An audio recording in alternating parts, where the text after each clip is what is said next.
I'm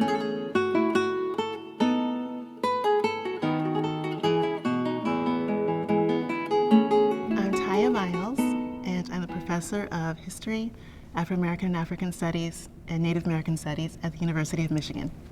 I work on research that involves the links between African Americans and Native Americans, both in the past and today. I think that history matters so much to who we are as individuals, as communities, as a nation, as a global community. And I feel that it's just so important to bring the meaningful stories of the past into the present, into today, and to allow people to engage with them and to connect them back to their own lives, to think about the ways in which they associate with others in their communities, to think about their civic engagement, and to try to use these stories of the past to invigorate the ways in which they connect with other people in the present. In my family, there was an oral history about Native American heritage, and it's one that my grandmother talked about when I was young, many a time on her front porch.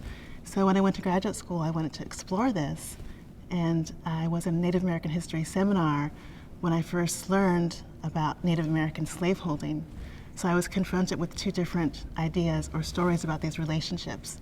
I felt, because of my own family history, that there was a breach between ideas about these relationships in the past and reality. I have worked quite a lot in Georgia. My work centers around a state historic site called the Chief Vann House.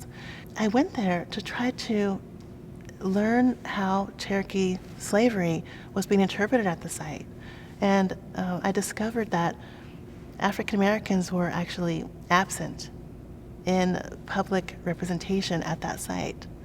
Instead, the site focused on Cherokees and focused on wealth and glamour, and didn't confront the fact that this wealth was actually derived from slave labor. So because I was inspired by students and an employee at that site, I decided to write a book that would really interweave the presence and history of African Americans with the presence and history of Cherokees there. Having this fellowship makes me feel that it's okay to continue to think of ways to push history past its normal boundaries.